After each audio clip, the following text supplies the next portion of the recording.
There's a couple of questions that are quite similar to each other. So Claire has said, which of the voices are there that are missing in Scripture? And then Jay Edu mentions Scripture has multiple voices, but which one is the voice of God? Okay, that's a slightly different question, isn't it? Yes. Do you want to take the first two together? Yes, the first two together. And then spend the rest of the evening on the last one. That's right. So the first two together, which are the missing voices? Well, we talked already about one strand of missing voices, which are the female voices, which we need to amplify.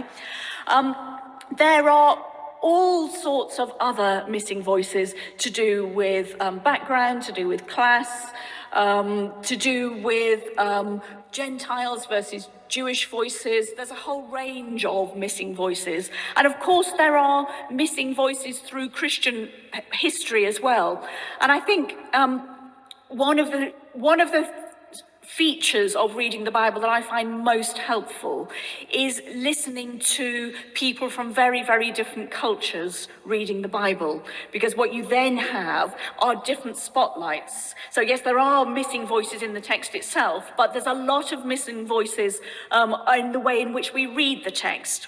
Let me just give you my favorite example of this, because I think it's absolutely fascinating. Someone called Mark Allen Powell read the parable of the prodigal son in 3 different locations: in America, in Tanzania, and in Russia. And in the 3 different locations, he said to the people, why did the prodigal son end up hungry?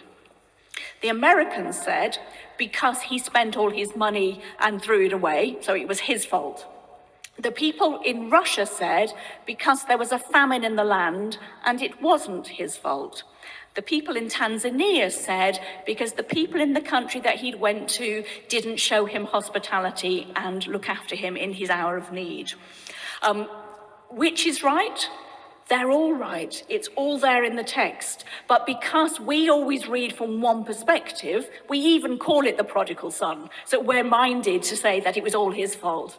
But we read it from a single perspective, and therefore we get a single voice. So where are the missing voices? Actually, the missing voices are often in people reading the text with us and hearing the different perspectives. So I think that would be one thing I would say.